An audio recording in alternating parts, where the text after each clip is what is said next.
Yeah, it's so I hadn't seen that website before, but I did see one that was so there's a Facebook page that I'm part of, which is like abandoned cars or wrecks or I can't remember what it's called, and it's got a lot of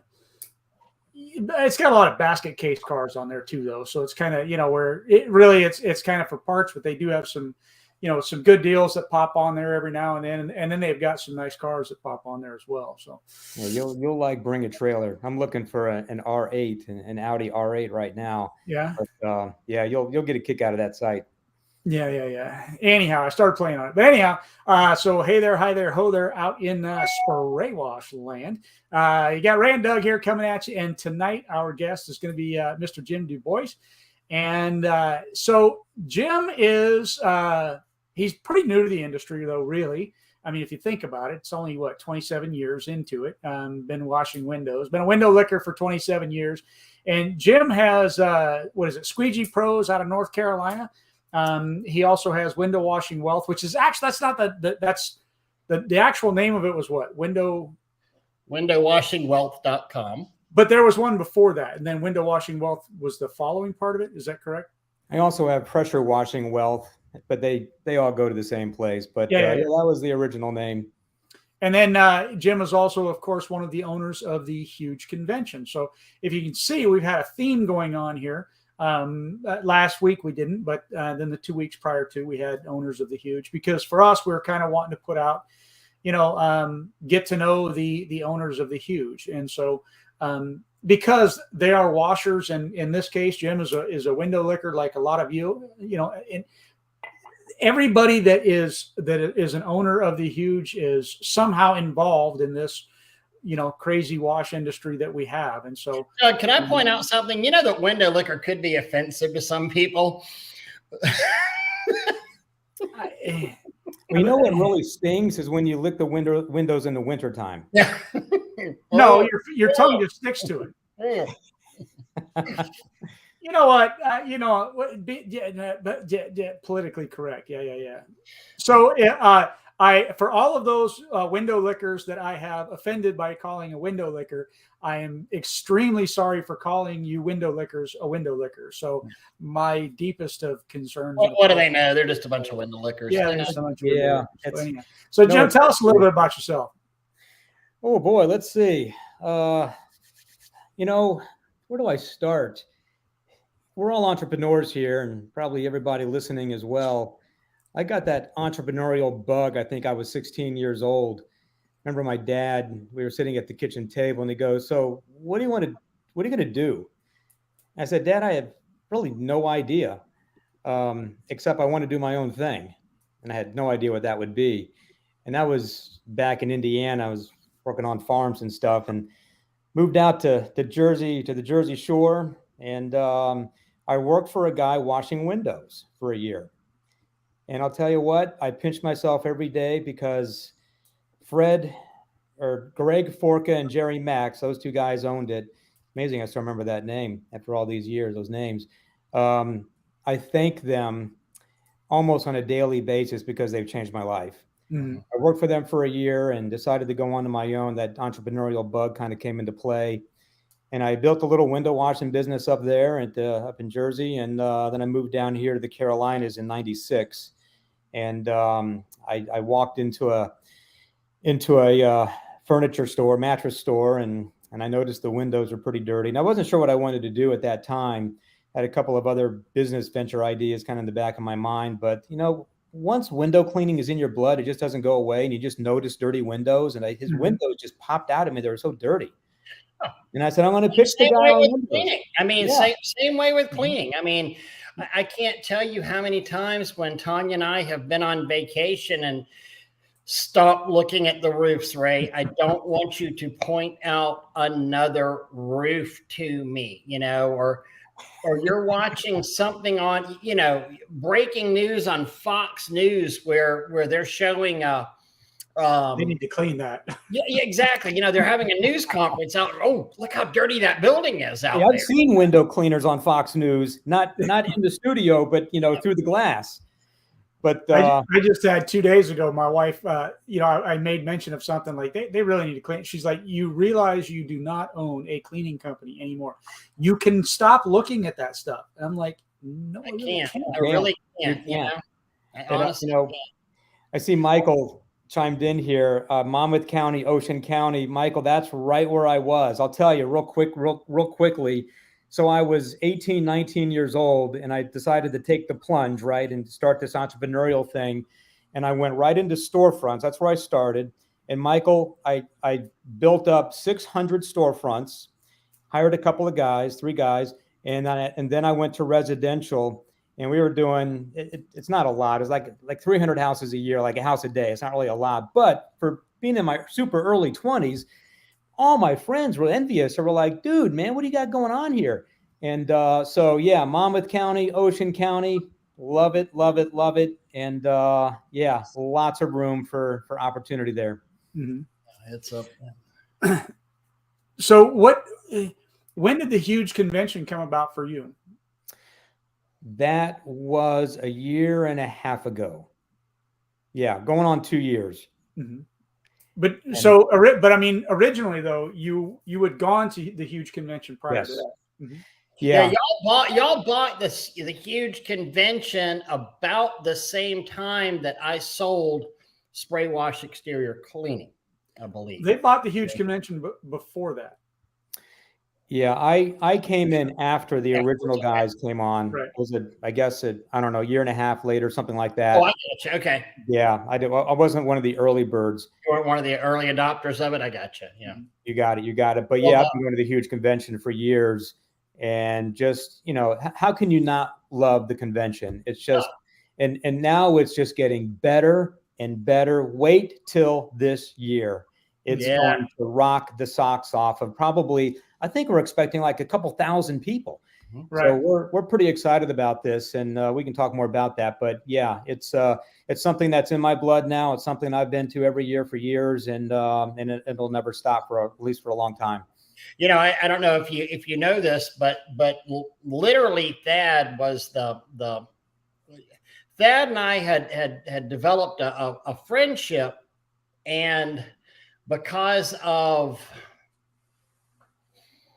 people in the industry, we had always kind of been fed BS about each other and kind of been kept apart. And Thad looked at me one day, and we were somewhere at some event, and he said, we're going to work together one day.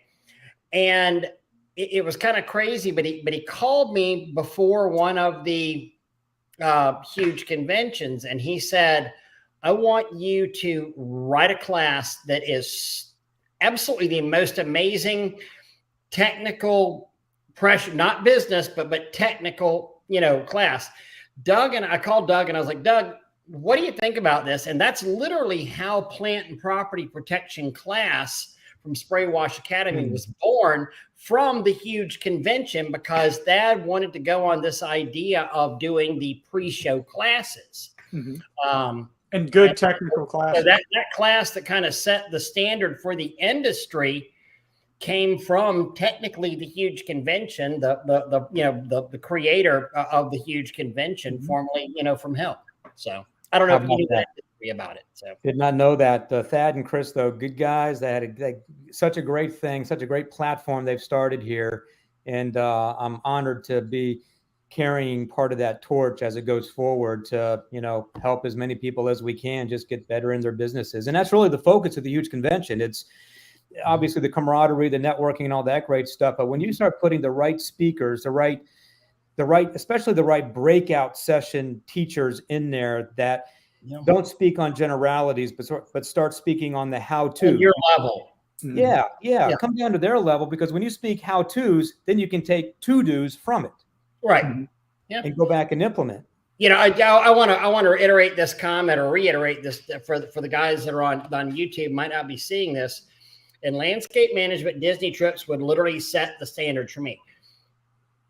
Joe, 100%. And you know what? If you want to emulate somebody in business, look at somebody that's doing it right. Yep, that's who you want to copy. That's who you want to, and maybe not in your employee practices, maybe not in your suing the state of Florida practices. But if you see, let's say you get the best oil change ever, from Super Lube or Take 5 or whatever. Think about those guys. Think about how well trained those employees are right there. Think about how flawless the process flowed for you.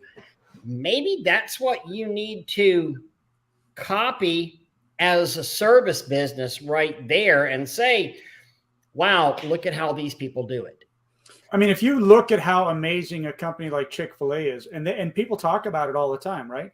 They took something that was a normal situation, right? Drive-through fast food restaurants, and they totally changed the way that it happens. And not even, they took mall chicken. Doug, go back before drive-through chicken. It was mall chicken. I mean, there were no standalone. The only place you could find Chick-fil-A was inside of a mall. Yeah.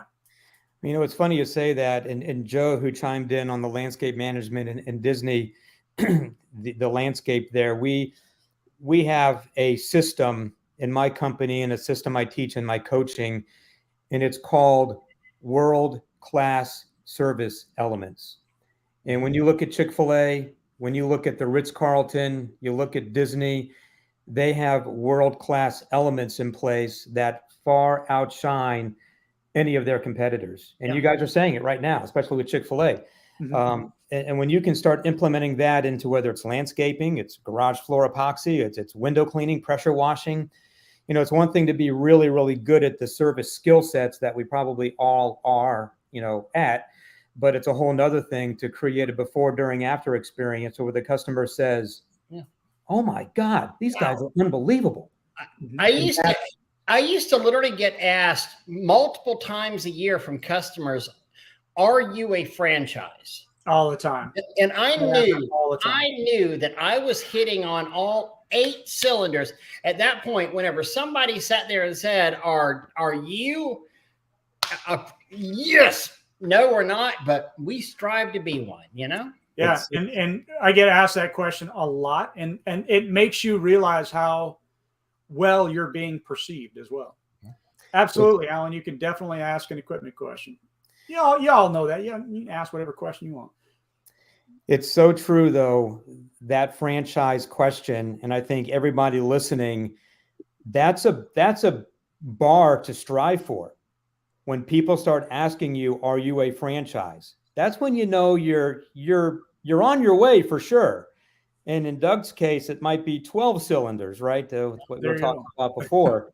So, when you look at the landscape of business, no pun intended to the Disney landscape thing, but the landscape of business, bringing in a business acumen level of expertise, most of us don't have it. And it's not our fault. We just don't have it. But the resources are absolutely out there to learn them. Mm-hmm. And I think all of us on here, the 3 of us for sure, and so many that are listening, we're bringing some of these elements in because we're on these podcasts, we're going to the huge convention, we're doing things to keep reaching and just taking little tiny nuggets of gold. That's all I did. I mean, I've been doing this for 27 years. Did I have this figured out in year 1? Absolutely not. I didn't have this figured out. Probably, I still don't have it figured out. We're still, trying to do better and better and better. But it was until probably 2012 where the dots really started to connect for me. And probably so many others. And when those dots start to connect, all of a sudden the scaling just starts to happen almost in spite of itself. No, it really does. Tanya and I talk all the time, and I always feel that we sold spray wash right on the cusp of, because it was kind of a getting ready to blow up, crap or get off the pot kind of moment that we had, and we got this offer on it. And at the same time we got the offer, we had just gotten an additional contract for several extra $100,000 of work that we hadn't planned on. And it was, and then right after that, then another one of our contracts started kicking off about an extra $500,000-$600,000 a year, where if we'd have kept it, we'd have and gone, we'd have been up to probably $2-3 million a year, $2.5 million a year. Problem is, we would have had to made a lot of capital investments and grown with that. And we didn't really want to grow with that either. But yeah, I mean, sometimes you just gotta You're going to grow in spite of, if you do it right, you will grow in spite of all of your shortcomings. Absolutely. You know, one of the things about the huge convention is that I'll use it this way. You can virtually walk out of the huge convention with 1,000-ounce gold bar. You can not literally, you can theoretically be walking out with that 1,000-ounce gold bar. But the problem is that how do you carry 1,000-ounce gold bar? You really can't, but you can have that idea that you take away all these little tiny gold nuggets that are going to end up being that 1,000-ounce bar, right? It may not be that 1,000-ounce bar right away. And if you try to take on 1,000-ounce bar when you're not ready for it, sometimes the weight of that and everything else can kind of hold you down. Pull your back a little bit. Yeah, pull your back out or whatever the case may be. But it really is. It's all the little nuggets. And, you know, as we talk about it probably 1,000 times over, people probably get tired of hearing it. But the biggest problem we always see is the inaction. So you leave out of there and was it I think it was Sid that said, maybe it was Jonathan that said, I think it was Jonathan that said, you know, his goal was to only take away 3 things. That was Jonathan. I never listened to anything said. 3 things, and that's it. If you got more, great, but you needed to focus on just 3 things that you could take away to implement, because otherwise you've got that 1,000-ounce bar and and then you just end up dropping the bar because you can't make it that far. So take those little nuggets and then run with those. I mean, the huge was tremendous for our business as well. If you want to go on that allegory too, Doug, as well, the best thing about having let's say 1,000 nuggets versus one big old 1,000-ounce bar is that you're not scared to go and spend a couple of those nuggets somewhere here and there and say, oh, look, here's a nugget. I need to buy this. I've got these nuggets. I should go and put 3 of these nuggets over here at Jill's office or at Response a Bid or whatever it is I'm going to do. You know, I mean, and I'm not trying to pimp any of those things. They are just the 2 names that come to mind. It's a lot easier to spend other gold nuggets you've collected than it is to go and try to shave off of one big gold bar. Mm-hmm. But you're both right. There's so much great information, and we want to just, you know, take it all in somehow. And we probably have a notebook full of notes. And when you reference the gold bar, I take it a little bit further where you said like pull out the 3 nuggets. I think Jonathan had mentioned, I call it a project filter. You know, we see all these projects, all these tasks that we want to implement, but it looks so overwhelming to us. Like you said, we don't do anything with it. And it just sits there in our notebook.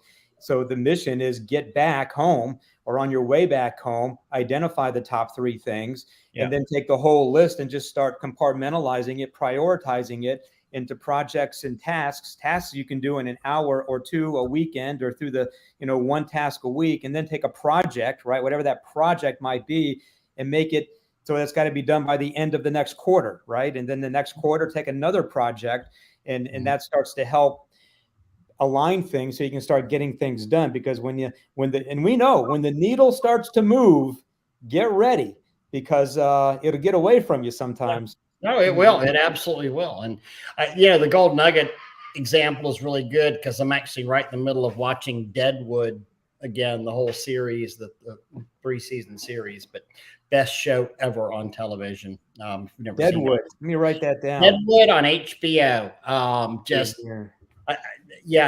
Do not let delicate sensitivities be offended, but it's on HBO. It was an HBO original series, and then they made a 2-hour movie afterwards. Timothy Oliphant,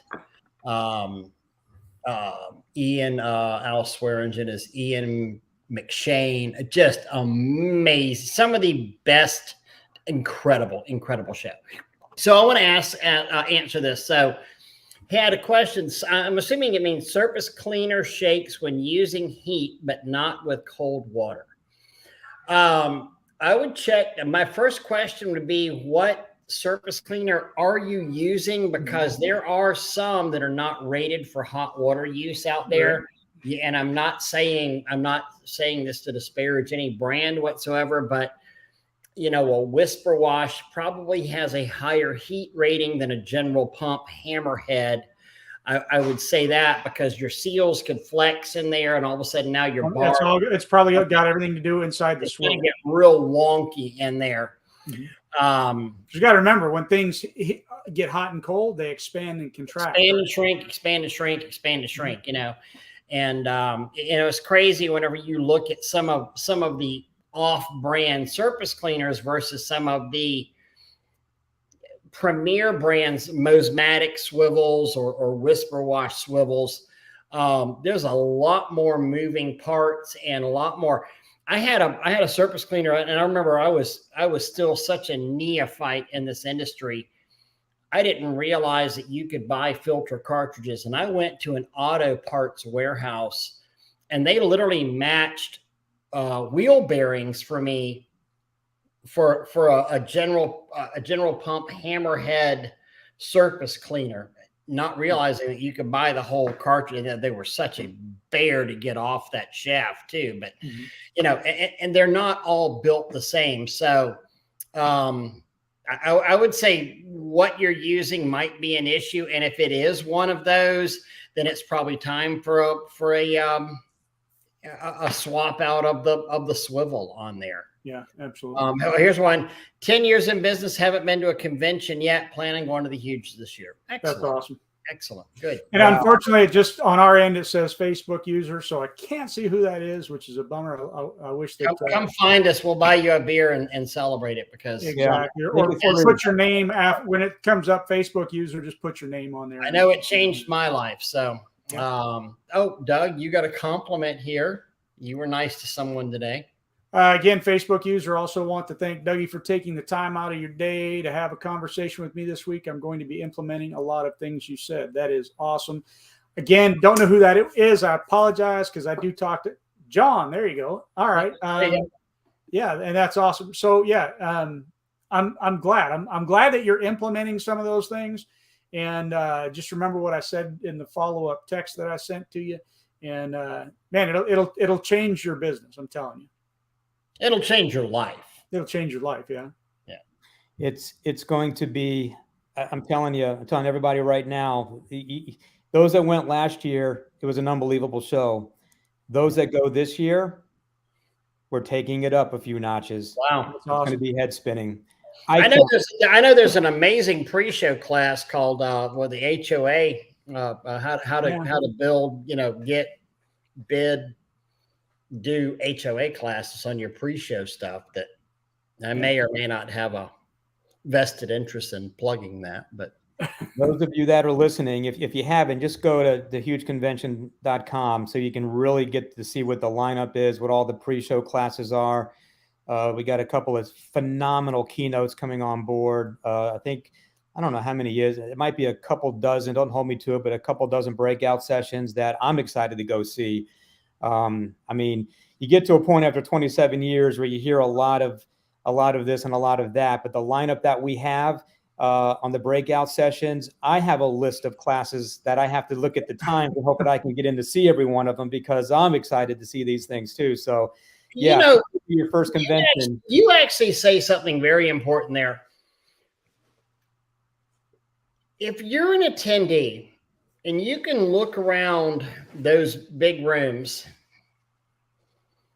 or you can look around other small rooms, you know what you find? You actually see the presenters. You see the people that, I know Doug and I have done this, and I've seen Brandon Vaughn in places, and I've seen JC in rooms, and other presenters there at the Huge, where we're sitting next to each other in a class, or I'll look and there'll be 2 rows in front of me. It's not an arrogant thing of, I'm a presenter, I know everything, I am not going to go to a class. No, do you realize that this is a community? And it's, like you said, okay, the general sessions are one thing.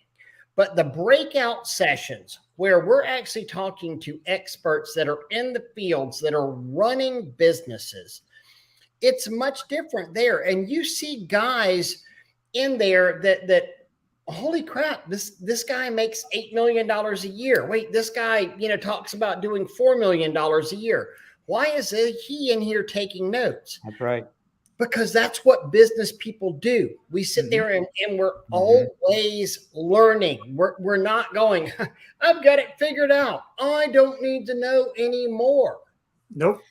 Any of us that say we've made it, we're fooling ourselves. Yeah. Because business continues to change, technology continues to change, and we as leaders, we as owners, all of us that are on here, we have to be on the cutting edge of that.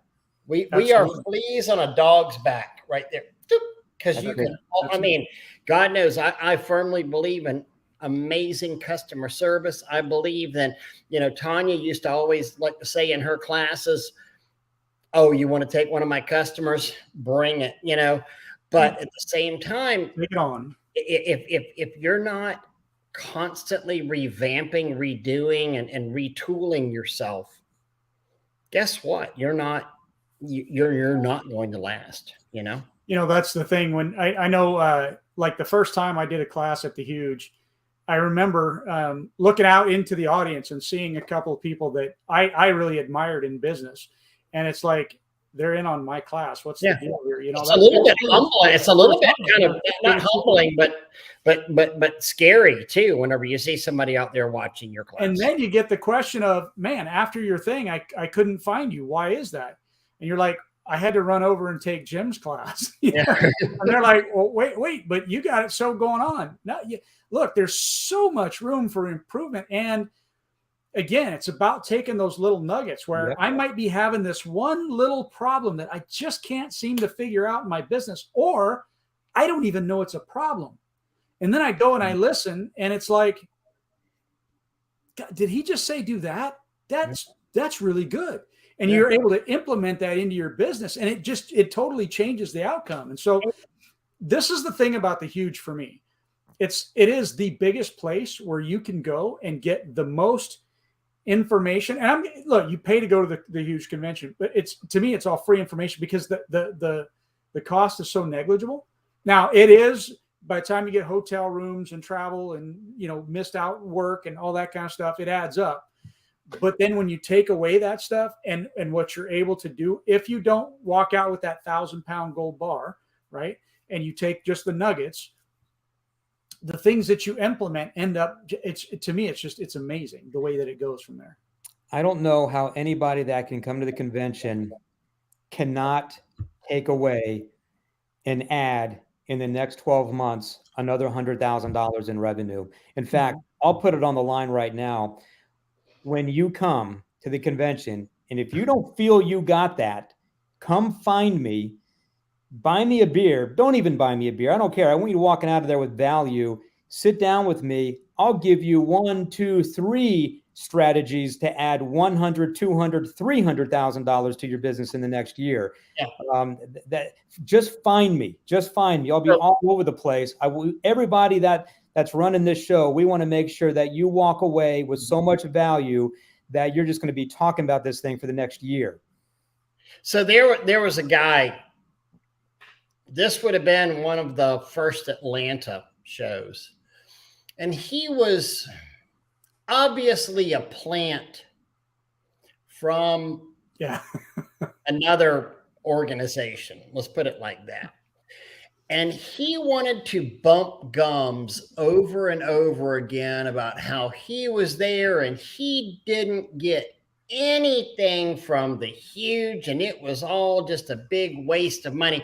And it was so obvious that he was put up to it. And the best part is, whenever you went to his personal Facebook page, it was nothing more than him talking about in Atlanta, and had time and date stamps of him at like topless bars during the middle of the day, during the middle of the sessions. And he was out doing that. And it's like, well, I mean, you can't learn by osmosis. You literally have to put forth a modicum of effort of actually attending the class. It's like, just because you buy the badge, you don't get the learning. You do need to. It doesn't come just automatically. You have to go and actually sit in on a class, listen, while you're there. Dan's talking about my my shirt, my Soft Wash Australia shirt. So I wore this tonight. So so we're actually taking Spray Wash Academy to Australia this year, and in really? June we've been invited down from my first. And sorry, this has nothing to do with us whatsoever, Jim. I just got to brag on this for a second. So Hey, take the floor. This is awesome. Amazing story I have. Amazing story. This is 9 years ago. I'm sitting in my office. Phone rings. Cell phone even, because so I know it's somebody. Whenever somebody calls me, it's on the cell phone they have an old number or something. And good day, mate. Nick Hopkins, Gold Coast, Australia.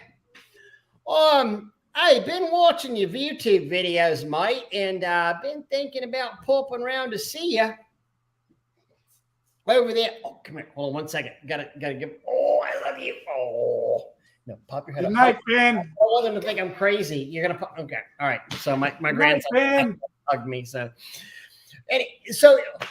so thinking about popping around to see you there in the USA.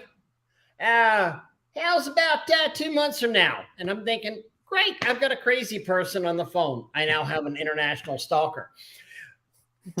We talked soft washing for a little while. I got a call back in a month. Same guy, great accent. I mean, so much fun. All right. I got these trips finalized here. And we're going to be there around June. And, Tallahassee's real similar to Gold Coast here and real similar climate. I think we deal with a lot of the same stuff. And I'm wanting to grow me business like the size you've grown Spray Wash to. And I know I'm probably going back between Australian and British, and I'm horrible about this. You're doing pretty good. You're doing really good. Then all of a sudden, so Tanya and they called me one more time. We've spoken 3 times. All right. I'll be bringing my missus, and she's going to want to train with yours. I see you work with yours, Sheila. And so can she work with yours, Sheila, for a few days or so? Yeah. Great, mate. We'll be there on a Monday. I'm literally like that weekend, I'm driving and I was like, oh, this is now getting real. And my eyes got really big. And I said, Tanya's like, what? And I said, I forgot to tell you something.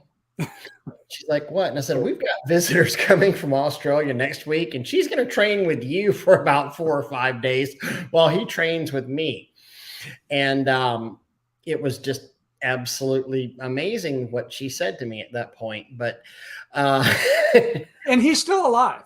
And yeah, I am. She didn't kill me, but they have wound up being some of our closest friends in the world. And now 8-9 years later, we're going to their event in Australia to train Australians. That is just plain. I've never been to Australia. I want to go. That is just plain old cool. Congratulations, guys. That's fantastic. Huge convention is going to Australia next year. Hey. You put that in the idea box. Yeah, there you go. Well, I don't think I'm going to Australia. We've talked about it, but I don't think I'm going to be able to make it myself. So it's going to be Ray on his own. So just so you guys know, we'll be doing it. So yeah. It's exciting. So, but I mean, that was and actually Nick and Kim have been to the and they are great people multiple times. They are absolutely. But Tanya and I say they're just like us, but with a lot cooler accents. Yeah. A lot cooler accents. I'm going to tell you, yeah, and like he was at the huge convention last year, and is he coming this year? Do you know? I don't know if it's like a 19-hour flight one way or something like that. Oh no, it's brutal. It's brutal. Yeah. I think it takes him a total of 20. I think what he said was it's 19 hours to go from Australia to LA. And then he's got to fly because I think he said he spent like almost 24 hours just of flying And it just is completely Right. draining. It's insane. It's absolutely insane, the trip. And now we're flying from there. And it's like we leave here and we wake up there like the day that we actually left. I mean, it's really, then you go over the international date line. It gets really, really bizarre. Tanya, not me at all. I can't take any credit for this. She's like booked and rebooked our tickets like 8 times. So because we keep getting the dates wrong. Yeah, it's tomorrow. It's Tuesday there right now. Exactly. Yeah. But they're absolutely amazing. Look at there, David Rivas, Todd Rosowski. I'm getting all the good old guard on here tonight. Todd. Mm-hmm. Todd's another one of those guys in this business that I truly enjoy, and I enjoy helping and talking, and he's just an all-around good guy. A lot of them are. Michael J. There's so many just good people in this industry. I mean, just best way, good people. Good people. It's the beauty. So what do you think is going to be the biggest, aside from somebody's giving away $100,000 something, right? But what do you think is going to be the biggest thing that is going to be surprising to people going to the Huge this year? Well, that's going to be one of them for sure, the big $100,000 prize. I know we've got a country star coming in that's touring with, I'm not sure who, Vince Gill or somebody that's going to be playing, I think, Thursday evening for the Welcome Jam or something like that. So that's going to be really cool. I know Michael Burnoff, he's going to be the keynote. I've personally met him, and this guy, he's like a human psychology, language. He's just a powerful communicator. Mm-hmm. And when I met him at an event that was a few months ago, I was just blown away by how one can take the strategies of language and turn it into day-to-day life to be better salespeople, better negotiators, better rapport generators, and just almost take the conversation right where you want to take it. He's the neuro-linguistic programming guy. Yes, correct? yes. Mm-hmm. Which is, for those of you who don't understand this, and I will do an absolutely horrible job of explaining this, but it's literally taking your customer, your adversary, or whoever you're trying to communicate with, and taking their speech patterns and their body language and patterning yourself after them and going, if they question you, you question them. If they cross their arms, you cross your arms. I mean, you mirror their body, you program your speech patterns after them, because and so much of it, I don't mean to minimize what he's saying at all, but how many of us are salespeople who show up and throw up? And we talk about this exactly literally all the time, where, again, I don't mean to say don't listen to him, because you should, because he's an expert at it. But in some slight ways, you've got the dumb schlubs like Doug and I who are saying, be like your customers. Listen to your customers. Nobody wants to hear the show up and throw up stuff. Nobody gives. They feel like you're just being sold to at that point. Question. And to me, that kind of goes along the whole lines of, who do people want to talk about? They want to talk about themselves, right? So if you're following that whole linguistic thing and kind of mimicking, their patterns, and you're in a way you're talking kind of about them, for them, with them. And you know what else? It's if you've read the book Tony Robbins Unlimited Power, he talks about NLP and the mirroring of others. And I've done this where I'll be sitting doing an interview, a one-on-one interview, and I'll sit back and I'll cross my arms, and little by little, over enough, if I scratch my head or if I just kind of change my body posture, they start to follow along. It's the subliminal rapport aspect. If they're talking fast, talk faster. If they're talking slower, talk slower. And that's where the subliminal rapport starts to come into play. And that neuro-linguistic programming starts to, if you follow it and you kind of know what you're doing, It's pretty daggone cool stuff. And the way Michael Burnoff presents it, I mean, I was blown away. You can ask my wife, Tammy. I did not stop talking about the presentation that he did that I happened to see. It was a private thing that we were at for days. Yeah. So he's going to be a big takeaway. But I graduated a long time ago back in, I mean, we still took notes with chisels and stone tablets from Florida State University and School of Communication. And that was the NLP and the subliminal communication. And that was a very large part of our major. I mean, we were 6 to 8 hours over, multiple semesters on doing that. And it's real stuff, it's 100% real. He's bringing it back with his, I'm trying to remember the name, is Human Psychology Communications Company, something like that. He's bringing it back, but he's bringing it back bigger, better, and I think easier to understand, to implement, to make our businesses that much better. At least those of us as well, it's really from the top down, whether you're an owner, a manager, a technician. When you start putting this stuff into play, when you're talking to customers and prospects, it can only make your business that much better. But I got to say one other thing. What's the big takeaway? Here's the assignment that all of you that are going to the huge convention, I'm going to give you all an assignment. And that assignment is find that one nugget of gold that we were talking about before. This is going to be your big takeaway. Find the one piece of gold, that one nugget that you're going to just promise yourself that you're going to take it.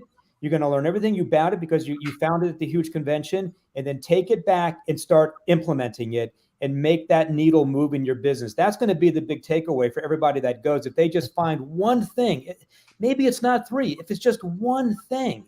When I would go to conventions, all the conventions that I go to, still, I try to find that one thing that I can just implement into my business to try to make it a little bit better. And you know what? Almost every single convention that I go to, I find something. Yeah.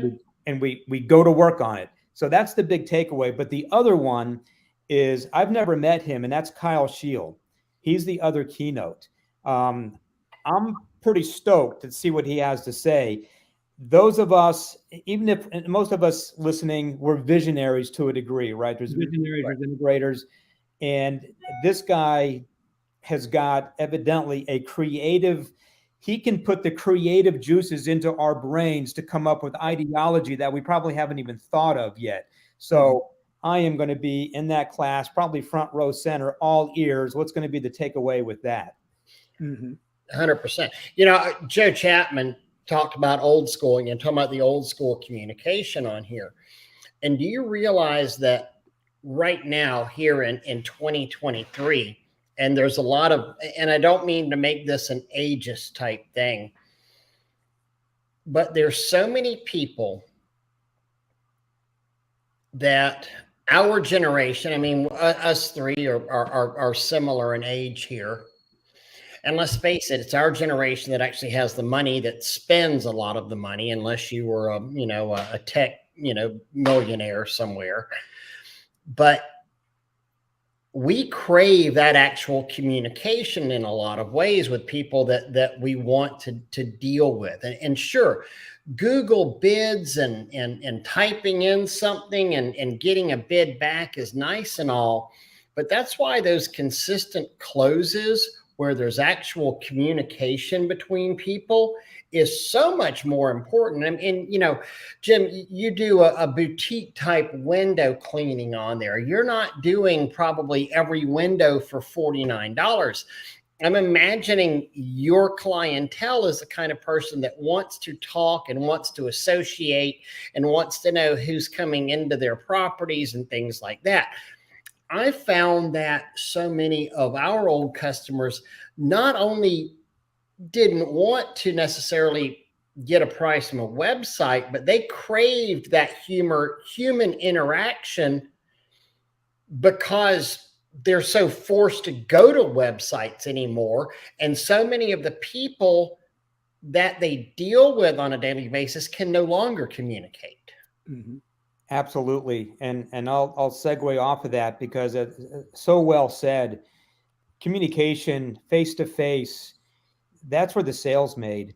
That's where the rapport is made. That's where the passion that we have exudes, right? And when that prospective client or that active customer that we have continues to see that or sees it for the first time, a lot of times that's what they're buying. Yeah. They're buying us. They're not buying the keyboard. They're not buying the website. They want to, but it's not just us. It's the administrative department. It's our estimators, our supervisors, our technicians, especially the technicians, right? Because they're younger. And when they're walking into $1 million homes and large commercial properties and whatnot, they need to know how to bring themselves forth when they're talking to people, because the world's changing right in front of us. But you know what? That's never going to go away. Human interaction will always be there. And one of the things I'll touch on what you just said is, if you really think about it, and today's day and age has changed, right? So there is a lot more technology. And I definitely hear guys saying, well, I close a lot of deals and I don't have to ever go meet with anybody. I do it right from my smartphone or, whatever the case may be. And one of the things that I think I'm really starting to notice with this is that that's very true. I don't think you need to meet face to face to make the sale nowadays. But I think when that sale happens and it's more face to face, and you've built that kind of the beginnings of that relationship and that knowledge base and all that, the customer tends to be a little bit more loyal. One of the things that I've noticed is the guys that continuously are saying, I close with my tab. I never meet anybody. I close them all on the phone, all that kind of stuff. I close them by email. It seems to me that as these years are going by, they're the same people calling back and saying, man, I don't have that same referral business as the guys that are closing face to face. And to me, there's a lot of value in that, where if I have to spend my marketing dollars to try to get that same customer over again, I'm losing. You've humanized the process. I mean, and let's face it, the old people do business with people they know, like, and respect. Yeah. I mean, this is know, like, respect. I mean, and so now you may give them a great price, or you may send them a lot of documentation, but at the same time, they're not necessarily knowing you. And this is where these old school communication skills are so important. And so many kids just, I don't mean that derogatory, but younger generation don't understand about these communication skills. Here we go. Todd's old school like us. 13 Resi quotes last Thursday closed 5 of the 13, and they were the face-to-face meetings. The other 8 I did not meet and haven't heard back since, or been back since. I went to every location. 100%. If I could almost guarantee you an 80% close rate. I mean, now, first off, there was a lot of pre-filtering too, because Tanya was in there answering the phones going, okay, are you looking for the cheap bid? Because that's really not us. We're the company that goes and spends the extra time taking care of this. You're cutting out and you're increasing your close ratio. Pulling the voids to begin with.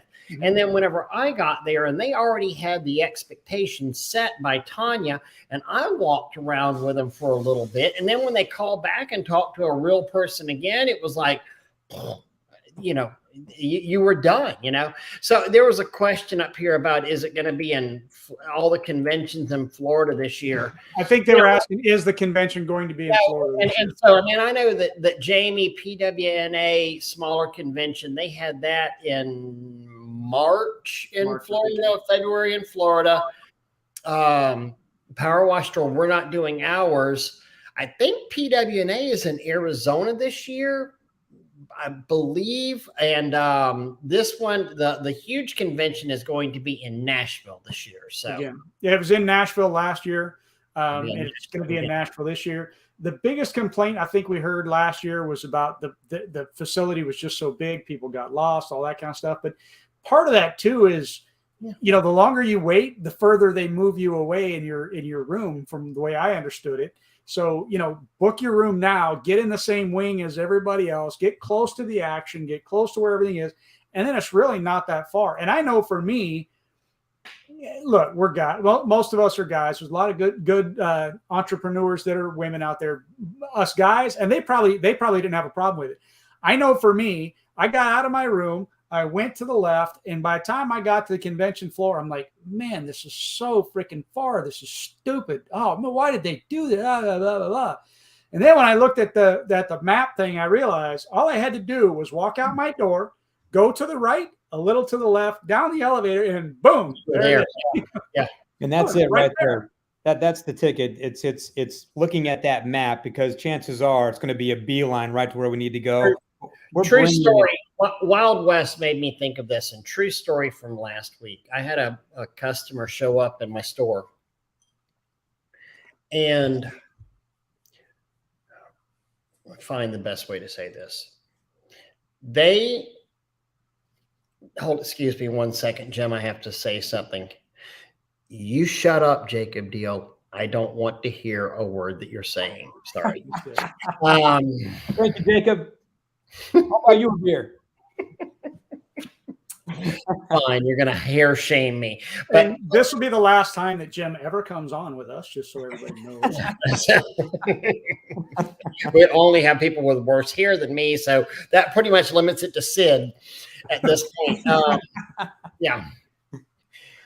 Anyway, I had to, and I'm going to kind of couch what I say here because I don't want to officially call anybody out. But I had two guys show up in my office last week, and they said their largest customer that they work for, and they clean a hotel group, had called them up to Tallahassee and told them to go clean the hotel up here, and they were shocked that the hotel was 5 stories. And they were going to have a real hard time. They needed some extension wands and an X-Jet to reach up as high as they needed to go. And I literally looked at him and I said, does Google not work in Tampa where they were dispatched from? And they're like, well, what do you mean? I said, I couldn't have imagined ever making that drive, going to a job 4 to 5 hours away without first seeing what the job that I'm on is going to, and kind of like the whole communication, and in so many ways we rely on this technology thing. I would have probably even called the maintenance manager over there and said, hey, could you walk through that parking lot and take me a couple of snapshots of things and just to see what I'm dealing with on there. You know, it's very strange, but this is where, just like the getting out and communicating with people, we need to be communicating, and the customers crave communication. And that I guarantee you, I would have had that maintenance manager eating out of the palm of my hand by the time, look, I understand that, you know, we've got a hotel. I need to know what your code is for shutting down, you know, doors. Are you one of the cities or counties that has where we can't lock doors? Can we tape them off? Can we do this? Can we do that? I mean, boy, that talking and that belly to belly communication that we have with each other is so important. And sadly, it's becoming a lost art. Mm-hmm. Absolutely. It's, you know, it takes me back in my many years of business when I was more in the trenches, and I would drive, like I'm seeing it in my mind right now. I would drive in North Carolina. I would drive to Virginia. I would drive to Georgia on new construction jobs. I want to shake their hand. I want to see exactly what we're going to be cleaning and all that good. You got to, it's a part of being successful today in business. You know, it takes me back. I think it was Todd that had mentioned something on there about his success rate with seeing customers in person, or at least prospective clients in person. We have a rule at my office that if it's 3,000 or 3,500 square feet or larger, the home, we go in person, no matter what. Architecture is different. There's lots more opportunities for upsell, downsell, cross-sell, suggestive sale. You can talk to that customer face to face, provided they're there, of course. And it's a lot of opportunities to make sure you get that job, right? That's where that passion comes out. The authority, we were talking earlier, just educating the customer on what we have in our brain so that they can actually hear it versus doing it on a keyboard. And our close rate, and we're high priced. We're like you guys, we're the Ritz-Carlton of what we do. Mm-hmm. And I think and maybe we're onto something here, because if you're not high priced, do a competitor analysis and become your higher priced competitor in the marketplace that you serve. Make sure you got the roots to your company in place, the brand, the look, the perception, and all those things. Know how to answer the phone. You got to look like you're $1 million, right? But when you are at that customer's location and you have those bullet points behind you, the conversion rate is going to be high. And Todd had just mentioned that. We find the same thing when we go in person, especially with these high dollar homes. We want to go in person. We need to be there in person, because that's where the magic starts to happen. So, presentable salesperson, presentable, knowledgeable salesperson right there with the backup collateral material, whether it be an iPad or whatever it is, or if they can rattle off facts out there to them. It's amazing what that can wind up doing to a potential customer out there. I mean, I don't understand how you can do upselling to customers without going, hey, did you notice your gutters up there? Or you know what, we really need to put you on a quarterly roof blow because of the valleys and the oak tree on there. And suddenly, like, wow, nobody else has ever mentioned that. Same way, Doug and I would close very similar here, Jim, on this well, I've had 3 companies that have given me bids from Google, from the Google picture. And Doug and I would always have a very similar, close on that. It's like, I'm sorry, but I don't do roof jobs. I won't quote from Google on there. Well, why is that? Well, if you look down in the bottom corner, that Google picture could be 7 or 8 years old. I don't know what landscaping package you have. I don't know what color your house is. I don't know what condition your roof is in at this point out there. I need to lay eyes on this. Do you have roses? Do you have nandinas? Do you have azaleas? Because all of those can be really susceptible to problems with bleach. Because understand, we are spraying a pesticide up on your roof and not wanting to kill the foliage down below. And once you get off the phone to just a quick, elevator speech like that, and they're going, wow, none of these guys that have given me a $250 has mentioned doodly squat about that. Please come out. Or if they continue on and say, no, look, I just want a price, then you realize you're not my customer. But chances are, if they still want the price at that point, they are your customer, and they're willing to spend a lot more than that $250. The power of follow-up is amazing. And this is something that just recently happened. Okay. So one of the buildings that I have, the tenant moved out. Upon moving out, or shortly before they moved out, one of their trucks hit a roll-up door. Okay, so the roll-up door has to be replaced. Okay, so I called up a company. They came out. They gave an estimate. Okay, but I thought, they said they had to replace the door. I thought the door could be repaired. Okay, so now they said they had to replace it. So I said, okay. So I called up the company that had originally installed the door. They came out, they looked at it, said it needed to be replaced. Okay, great.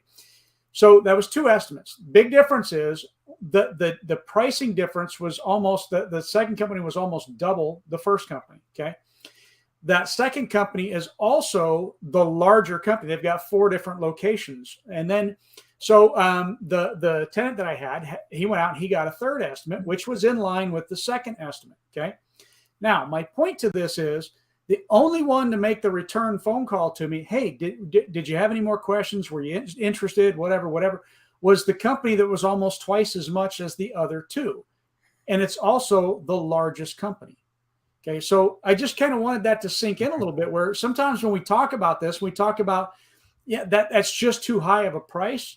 Here it is, that this is the larger company being twice the price, but they're also the only ones that were willing to do follow-ups. And, I can't afford to have somebody, in the office making these phone calls. I can't afford this. I can't afford that.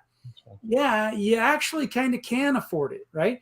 And you don't even have to work as much, because I guarantee they're not getting as many jobs as the other 2 companies are getting, but they're doing a lot better because they're bigger, right? It's, there's price and there's value. Most of the consumers out there, they shop on what? Price. They don't know any other way to shop. They shop on price. But it's the companies that start. I mean, I was going to say this before. There's an adage: the more you tell, the more you sell, right? Mm-hmm. And it's the same thing we're talking about here when it comes to value. When you can see that person, whether it's on the phone or it's in person, but the more value components you can put into the conversation, the more value components you can put into the beautiful estimate package, if you're getting my drift here, the more value you can put into the gift bag that you leave the customer after you have served them. So it spreads all over the kitchen table, right? Value, value, value, like Disney, right? They move into your house once you go there one time. That's what we try to do here. All of a sudden, things start to change and shift. I mean, you said it. I'm the biggest in Charlotte, and I say that in a non-boastful way, but it's true. But we're also the highest price, or certainly top tier in our pricing model.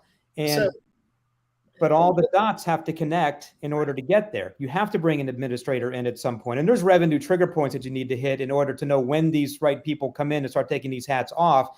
But that's part of the beautiful journey, right, of going from small to big. A couple of things here. First off, Jacob, we know you're winning that meeting right there on your belly to belly meeting of the bellies. Yeah. Love it. You know, you've got the second Ryan Steakhouse I ever went to in my life was in Charlotte, you know, where you're based out of. Now, you've got in Ryan's, you've got both. I'm sure you have a Golden Corral in Charlotte, right? Yep. And you have a Ruth's Chris Steakhouse, right? Mm-hmm. Now, they both sell grilled meat, correct? Correct. Okay. When I go to a Golden Corral, I'm going to spend $40 for me and Tanya, maybe $35 for me and Tanya. And I'm going to feel a little bit disgusted with myself whenever I leave, right? Now, when we go to a Ruth's Chris Steakhouse, I'm going to spend $450 on that meal. And I'm literally going to walk out of there holding hands with my wife and smiling and saying, I cannot wait until the next time we go back to a Ruth's Chris Steakhouse. Two totally different price points, two same things that they're selling there, meat and vegetables. But they both occupy the same market, but there's one that I'm looking forward to going back to, and there's another one that it's like, ugh, that's just kind of gross on there. But there's a perceived, there's a higher quality, there's a perceived value. There's a guy that comes by with the little crumb scoop that wipes off my tablecloth, you know, in front of me between courses. I have literally a waiter that is almost to the point of hovering, but he understands to the point of stand back a little bit so you don't hover over there.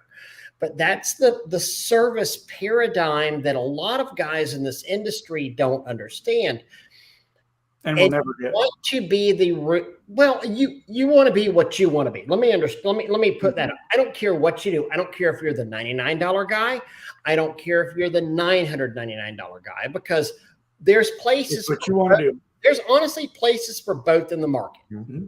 Let's face it. The only thing about that is, though, is I don't want, if you're the $99 guy, I don't want you to keep complaining about not being the $999. Well, there is that too, you know, but there's places for both in the market.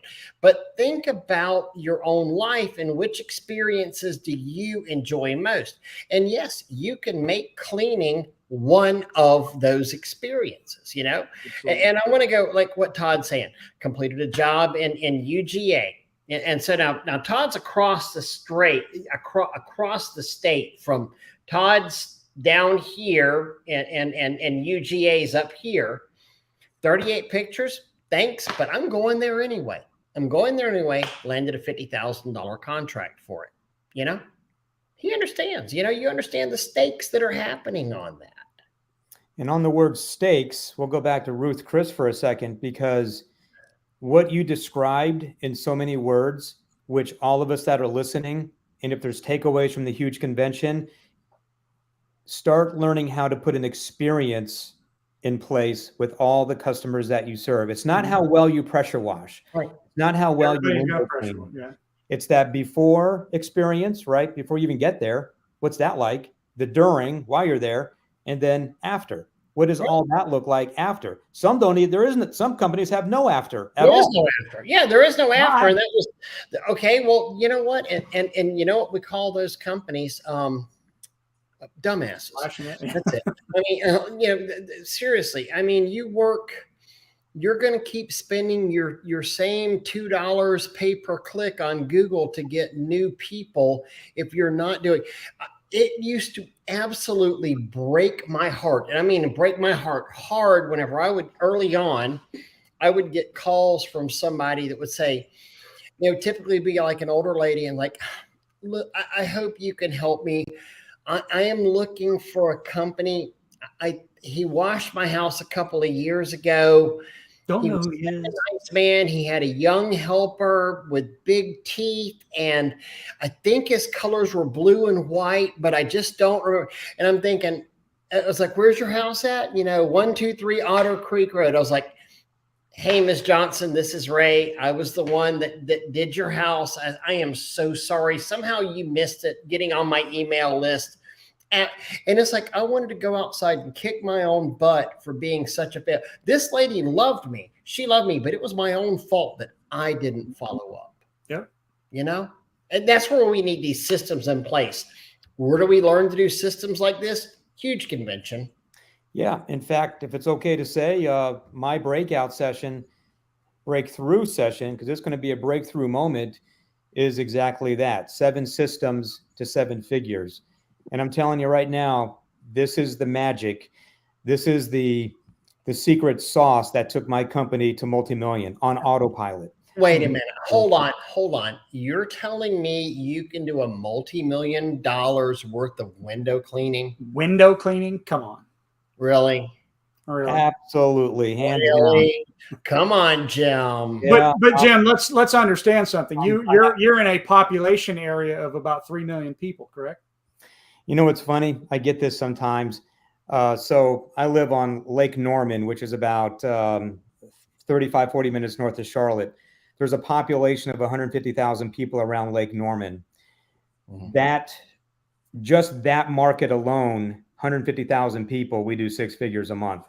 And we do window cleaning, of course, then we do pressure washing and gutter cleaning too. But yes, window cleaning. But it's the reason why and how is because of the systems that were able to propel the company to where it's at today. And you gotta deliver. I mean, that's exactly my point. You don't have to be in a 3 million population base in order to have a multi-million-dollar company. I mean, we were a $1 million company in a 200,000 person neighborhood. I mean, you know, and Tallahassee's like literally an island with nothing. You know, maybe some 25,000 person towns, 30 minutes on either side of it. So yeah, 100%. I mean, you can do that. I mean, but here's the point that a very, very important point. And I think, you know, I'm guessing Jim's going to be like, yeah, exactly. But if you're going to charge Ruth's Chris prices, you better deliver Ruth's Chris steaks and services too. Exactly. Yeah. And for those that are coming to the convention, the huge convention, come to my session, 7 systems to 7 figures. And what I'm going to do, how do I say this? Finally, you will learn a system to implement the systems. I'm going to break this whole thing down. There's no generality speak. It is complete how to. So you got the to do, right? When you leave, how to unstuck your business so you can grow, how to take all the hats off of your head, right? The technician hat, the administrator hat, the supervisor hat. But my favorite part is how to begin the separation process from the day to day. And Jim, you definitely, not Jim, but Jim Bob. Jim needs this class. Yeah. Well, yeah, Jim Bob actually had a great comment right here about got a call, said a guy taken back with his price, wanted another price, $377 higher. Just a price shopper, literally willing to drop his guy for a cheaper price. So, you say his guy, is it really, his guy? No, I mean,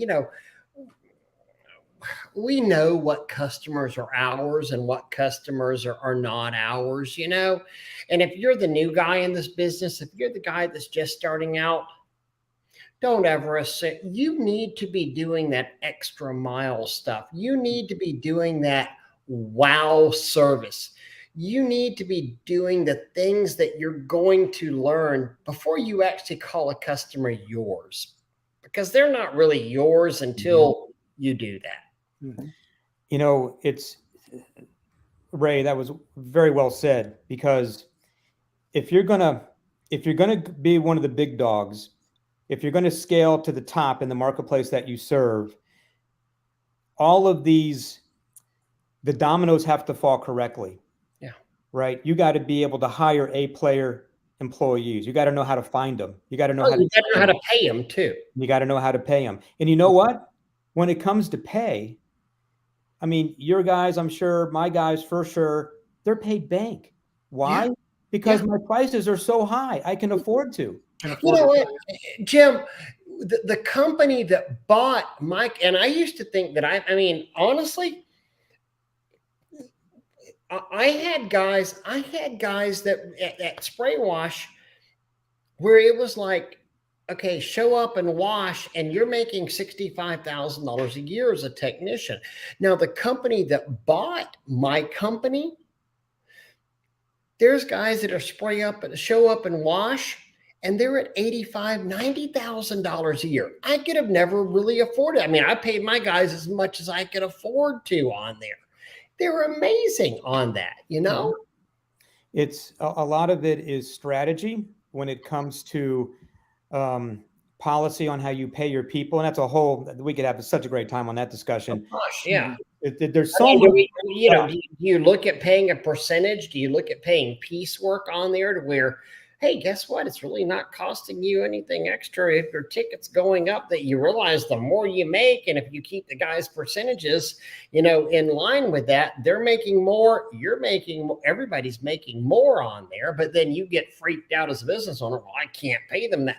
You're not really paying them anything extra because, And you know what? We're talking about nuggets of gold right now. Just these pieces of conversation that those of you that are listening, we're literally talking to probably the two smartest people in the industry right here. I mean, just ask. There they are right there. Yeah. I'm loving this. I'm loving it. You know what, TK, I've met your boss, and he's cheap. He's cheap, but although I think his other boss is amazing. Now his boss, she's awesome. Yeah. So yeah. What were you saying, Jim? Sorry. Oh, it's, there's so much great stuff. I mean, when I first started in my career at the Jersey Shore, right, when I was a kid washing windows, I didn't know any of this stuff. It was completely on a whim. It was a wish-wash, but I wanted it so bad, it just started to become successful. And then when I moved down here to Charlotte, it was the same thing. I was 32 years old, and I just started, right? Didn't know what the heck I was doing. But I wanted it so bad, I was willing to reach and read and go places and listen to stuff to try to start taking this smorgasbord of information and trying to put it together into some kind of a slice dice format to where I can start building my company versus being an expert window cleaner. I wanted to build an expert in business acumen. I don't think there's a degree in business acumen, right? And this is what we're talking about. There's a degree in, do you remember do you remember the Rodney Dangerfield movie, The Back to School? We're all the same. Remember Rodney Dangerfield? I get no respect. Like 30 years ago, of Back to School, and his son was in school, and he went in there to get an MBA as well. And so, and he had like a massive clothing company. And so he's in there on the first day of class, and the business professor is talking about this and this. And he raised his hand. He's like, wait a minute, you're totally forgetting about the kickbacks to City Hall, to building a factory. You're forgetting about the Teamsters, what you're going to have to pay them. You're forgetting about the bribes to the building department. You're forgetting about this and this. And they're talking about, and so the teacher's like, oh, well, Mr. Mellon, that might be the way that you do business. And he's like, no, that's the way that business is done. This is what you need to understand. I mean, it's not all about your academia learning what you're seeing here. This is what real life is. You're right on the mark, that, and I have to throw the huge convention in here again, because this is the school for business acumen. In 2 days, 3 days, for less than a couple $100, you can get a degree in business acumen. Now it's up to, what are you going to do with it, right? What are you going to do with it? Business is great, but business acumen is a lot more important. I want to hit this up with Todd before we have to get off, though. But, Todd, I think we hit it at the same time, Doug. Yeah. I do too. How does one relinquish the old school system to the new generation that doesn't see the value in the old school system? But you know what?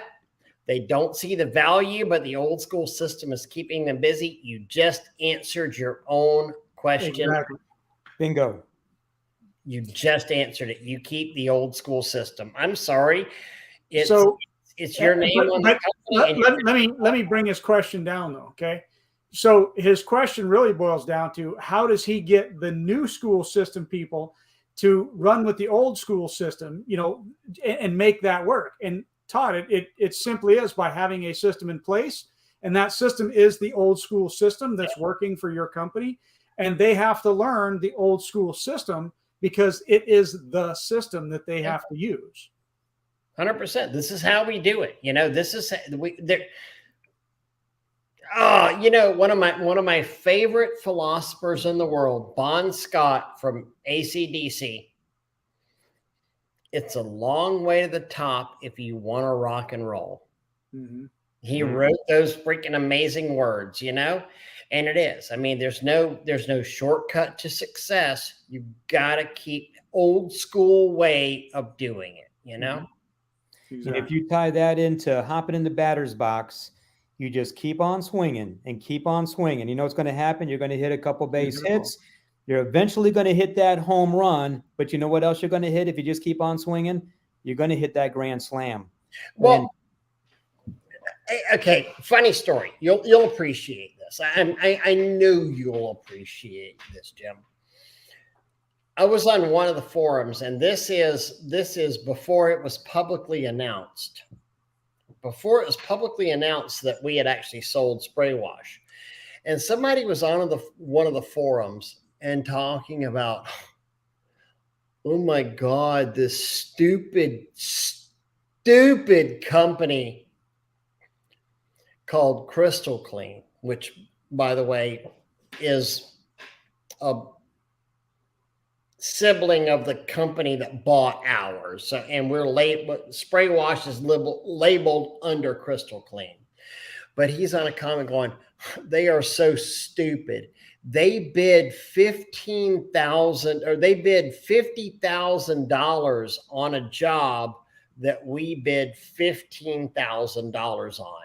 They're such morons. And I'm sitting here reading this comment on a forum, and I'm thinking, right. But I also know that company wound up submitting an OSHA plan, submitting a safety plan, submitting a public safety plan, submitting all of these different things, and a follow-up and all of that. And I'll tell you what else, even if they didn't, they have to close one of 5 jobs to make the same thing that you're making on. You would have to do 4 of those jobs. Sorry, 4 of my fingers don't work great all the time.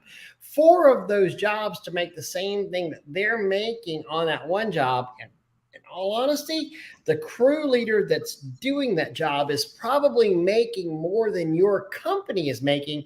And all he has to do is show up and wash buildings,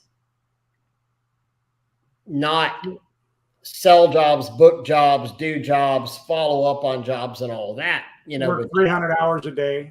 Yeah, exactly. I mean, and a lot of it is how you structure yourself, present yourself. et cetera, like we're talking about, and like you're going to learn about at the Huge.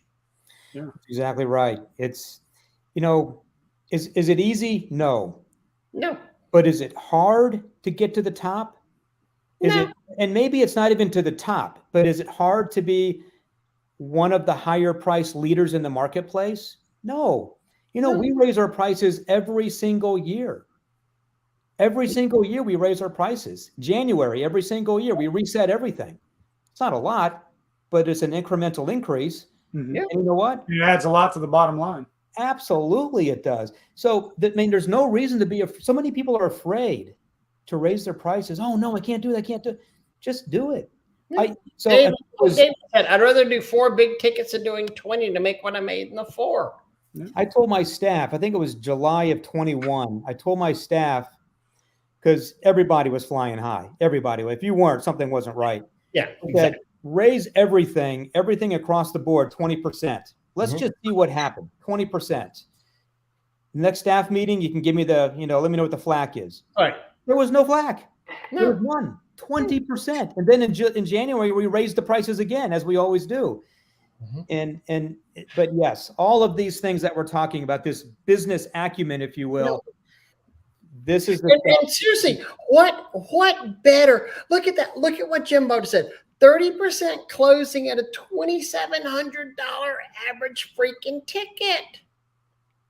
He's not working anywhere near as hard as they are. You'd be so much better if you were closing 70% at a $400 ticket, wouldn't you? Yeah, not. No. I mean, seriously, gosh, the people just don't understand this. I mean, it's why my wife's, she's going to be pissed if I say this, but why she, goes to a boutique to buy clothes instead of TJ Maxx to buy the clothes. I mean, whenever somebody comes out, and hell, I see it on her face, and I'm not saying Tanya's like this. I mean, God knows she goes to TJ Maxx plenty to buy clothes, but that experience where somebody says, oh, ma'am, you need to try this on, and I think this would be great on you, and things like the extra service, the experience of it. Guys, come on, learn this, So we are about an hour and 20 into it, and we need to be respectful. Always go over time. Yeah. So we sucker them in like this. So it's only an hour. Yeah, it's only an hour. Yeah, that's how we sucker them into it, right?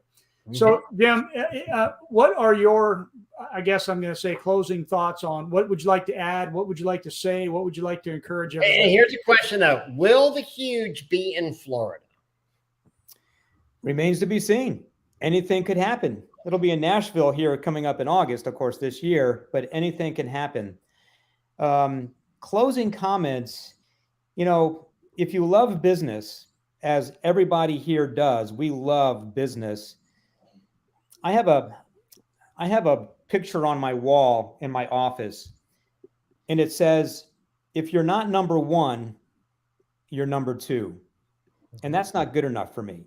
And it should not be good enough for anybody listening to this. What I want you to walk away with, the takeaway here, and somebody said it on here, keep pushing until you get to the goals and the dreams that you originally set out for when you opened up the doors to your business. Right? Was it $1 million a year? Was it a 7-figure operation? Where are you at today? Did you give up? Don't give up. One of my mentors, Richard Call, 3 words, just don't quit. And I'll add to that, going after it. So there's my 2 cents. Yeah, there you go. My business goal was, when I started, was I don't want to lose my house. Now, keep in mind, I was a real estate developer that started in 2009 after the Great Recession, and I had lost everything I had. I didn't want to lose my house. And guess what? It worked out kind of good for me. Worked out real good for me. And guys, this business stuff is easy if you just focus. I mean, get off. even though you're watching this on the internet, get off the internet. Stop getting out there in silly little Facebook groups where you don't know who's responding to you. Get to an event. And lots of bad advice. Yeah, get to an event where they vet every speaker out there. Get to an event where it's by invite only. Get to an event where you have to put a little skin in the game. And relatively speaking, it's very little skin in the game. It will change your life. It will absolutely change your life. Can I throw this in there? Go for it. If you're stuck and you're just struggling to break through that $500,000, $1 million mark, if you don't know how to fix what's broken or missing or needed in your business, and you just don't see a foreseeable way to separate yourself from the day to day, come to my class, 7 Systems to 7 Figures at the huge convention. Find me at the conference, sit down with me. I'll walk you through these steps. I don't have hobbies. Business is my hobby. I love it, love it, love it. And I love talking about it. So I want to thank both of you guys for inviting me on your show here. And thank you for coming, and it's just like Doug and I, and I'm guessing, I mean, Jim, even though we've seen each other at conferences before, but we never actually had a lot of time to talk. But I'm guessing that if I sat there and really tried to reach out to you either on Facebook Messenger or phone or something, or text or something, I probably could get you, couldn't I? Absolutely. Absolutely. Yeah. I love the same way. Doug and I spend so much time on talking. Yeah, that's how we, I mean, I don't mean that in a bad way. I mean that this industry is more for helping people than I've ever, if you're willing to receive the help. Now, might you have to pay for that help? Yeah, you might, but damn it, it's good help. You might not have to pay for it, but it's good help. People here are willing to give. Yeah. And it's there waiting for you. Whenever guys, thank you all so much. We're going to go ahead and sign off now. We can sit here and do the high fives all night long, but thank you all again for your time. Thank you, Jim. We appreciate you. We will see you. I know Doug and I will see you in August. Yeah. Hope everybody else will too. Can't wait. Hang around here for a minute. Let's do a little pregame, but guys, we're going to sign off. Thank y'all. Thank you.